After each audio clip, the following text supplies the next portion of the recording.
Doctor Vandana Das കൊലക്കേസിൽ ശിക്ഷാവിധി നാളെ. ശിക്ഷാവിധിക്ക് മുൻപ് പ്രതി സന്ദീപിന് പറയാനുള്ളതെല്ലാം കോടതി കേട്ടിരുന്നു.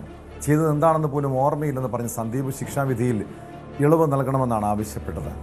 ശിക്ഷാവിധിന്മേലുള്ള വാദം പൂർത്തിയാക്കിയാണ് കോടതി ശിക്ഷ വിധിക്കാനായി കേസ് 21-ലേക്ക്, അതായത് ഈ വരുന്ന ശനിയാഴ്ച നാളത്തേക്ക് മാറ്റിയത്.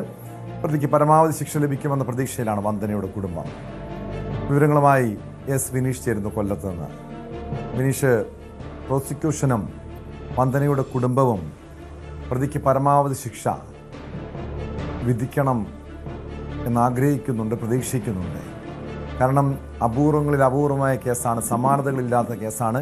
ഒരു യുവ ഡോക്ടറെ ആശുപത്രിക്കുള്ളിൽ വെച്ച് ക്രൂരമായി കൊലപ്പെടുത്തിയ സംഭവം. എല്ലാ കുറ്റങ്ങളും, ഈ പ്രതികൾക്കെതിരായിട്ടുള്ള എല്ലാ കുറ്റങ്ങളും തെളിഞ്ഞിട്ടുണ്ട്. എന്താണ് പ്രോസിക്യൂഷൻ്റെ പ്രതീക്ഷ? നാളെ എപ്പോഴാണ് വിധി വരുന്നത്? തീർച്ചയായും ടോം, നാളെയാണ് ഈ കേസിന്റെ അന്തിമ ശിക്ഷാവിധി പുറപ്പെടുവിക്കുന്നത്. കൊല്ലം സെഷൻസ് കോടതിയാണ്. നമുക്കറിയാം, പ്രമാദമായ ഒരു കേസാണ്, നിരവധി കോളിളക്കങ്ങൾ സൃഷ്ടിച്ച ഒരു കേസാണ്.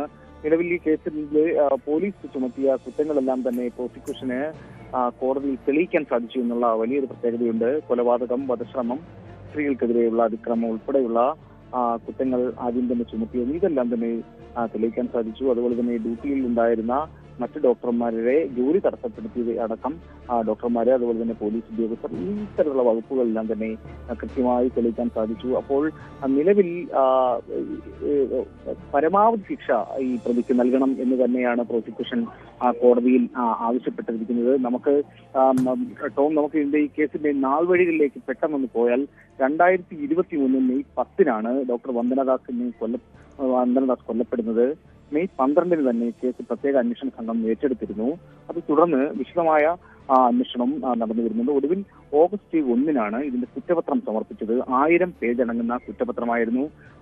ക്രൈംബ്രാഞ്ച് ഡിവൈഎസ്പി MM ജോസിന്റെ നേതൃത്വത്തിലുള്ള അന്വേഷണ സംഘമാണ് ഈ കുറ്റപത്രം സമർപ്പിച്ചത്. തുടർന്ന് സെപ്റ്റംബർ 19-നാണ് കേസ് കൊല്ലം സെഷൻസ് കോടതിയിലേക്ക് വരുന്നത്. തുടർന്ന് ഈ കേസിന്റെ നിലനിൽപ്പിനായിട്ട് മാർച്ച് 21-ഓടുകൂടി പ്രതാപ് ജി പടിക്കൽ എന്ന സ്പെഷ്യൽ പ്രോസിക്യൂട്ടറിന് ഈ കേസ് കൈമാറണം എന്ന് വന്ദനയുടെ മാതാപിതാക്കൾ ആവശ്യപ്പെടുന്നു. തുടർന്ന് 2 മാസത്തെ വിചാരണയ്ക്ക് ശേഷം മെയ് 21-ന് ഇരു കൂട്ടരുടെയും വാദം കേട്ട കോടതി പ്രതിക്കെതിരെ കുറ്റം ചുമത്തുകയായിരുന്നു. അതുപോലെ തന്നെ ജൂലൈ 17 വന്നു കഴിഞ്ഞാൽ കുറ്റപത്രം ചുമത്തിയതിനെതിരെ പ്രതി സുപ്രീം കോടതിയെ സമീപിച്ചൊരു സാഹചര്യം ഉണ്ടായിരുന്നു. സെപ്റ്റംബർ 9-ന് സാക്ഷി വിസ്താരം ഒക്ടോബർ 17 മുതൽ നവംബർ 1 വരെ നടത്താൻ കോടതി ഉത്തരവിടുകയും ചെയ്തു. ഡിസംബർ 16-നാണ് പ്രതി സുപ്രീം കോടതിയിൽ സമർപ്പിച്ച ഹർജി തള്ളിയ സാഹചര്യം ഉണ്ടായത്. മെയ് 9 പ്രതിഭാഗം അഭിഭാഷകരുടെ മരണം സംഭവിച്ച സാഹചര്യമുണ്ട്. അതായത് ആളൂരായിരുന്നു പ്രതിഭാഗം അഭിഭാഷകൻ.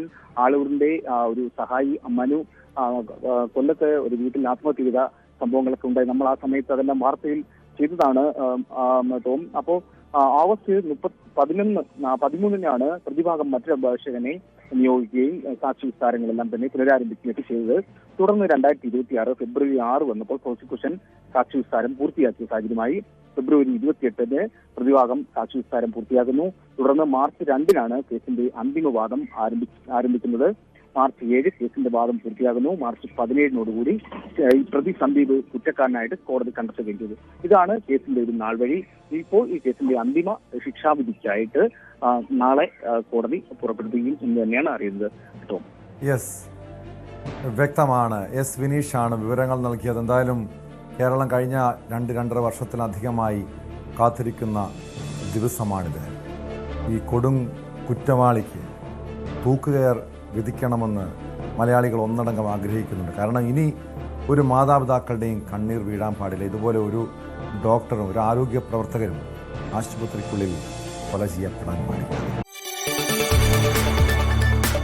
കൂടുതൽ വാർത്തകൾക്ക് News 18 Keralam YouTube channel subscribe ചെയ്യുക.